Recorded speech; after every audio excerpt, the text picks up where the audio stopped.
Assalamualaikum warahmatullahi wabarakatuh.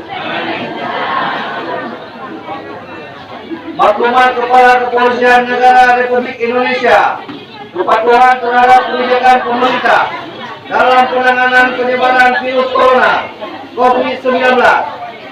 1. Bahwa menimbangkan situasi nasional terkait dengan cepatnya merebak COVID-19, maka pemerintah telah mengeluarkan kebijakan dalam rangka penanganan secara baik, cepat agar penyebaran tidak meluas dan berkembang menjadi gangguan keamanan dan ketertiban masyarakat. 2. Bahwa untuk memberikan perlindungan kepada masyarakat, Polri senantiasa mengacu kepada azas keselamatan rakyat merupakan hukum tertinggi. Dengan ini, Kepala Kepolisian Negara Republik Indonesia mengeluarkan maklumat: A. Tidak mengadakan kegiatan sosial kemasyarakatan yang menyebabkan berkumpulnya massa dalam jumlah banyak, baik di tempat umum. 1. Pertemuan sosial budaya, keagamaan, dan aliran pekerjaan dalam bentuk seminar, lokakarya, cara sehat, dan kegiatan lainnya yang sejenis. 2. Kegiatan konser musik, pekan raya, festival, bazar, pasar malam, pameran, dan resepsi keluarga. 3. Kegiatan olahraga, kesenian, dan jasa hiburan. 4. Unjuk rasa, pawai, dan karnaval. 5. Kegiatan lainnya yang menjadi berkumpulnya massa. B.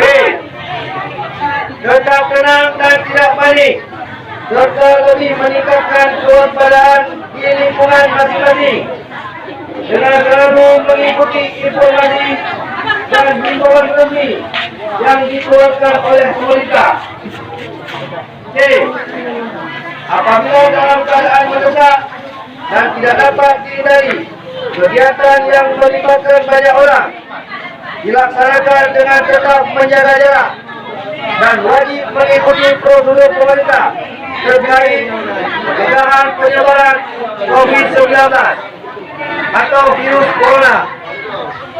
D. Tidak melakukan pembelian dan atau menimbun kebutuhan bahan pokok maupun kebutuhan masyarakat lainnya secara berlebihan. E. Tidak terpengaruh dan menyebarkan berita-berita dengan sumber tidak jelas yang dapat menimbulkan keresahan di masyarakat. F. Apabila ada informasi yang tidak jelas sumbernya, dapat menghubungi kepolisian setempat. 3. Bahwa apabila ditemukan perbuatan yang bertentangan dengan maklumat ini, maka setiap anggota Polri wajib melakukan tindakan kepolisian yang diperlukan sesuai ketentuan peraturan perundang-undangan yang berlaku.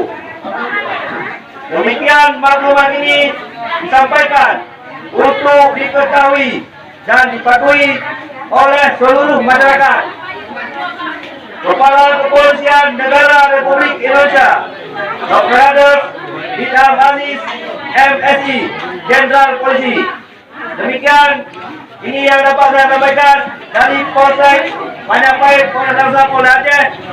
Assalamualaikum warahmatullahi wabarakatuh. Waalaikumsalam warahmatullahi wabarakatuh.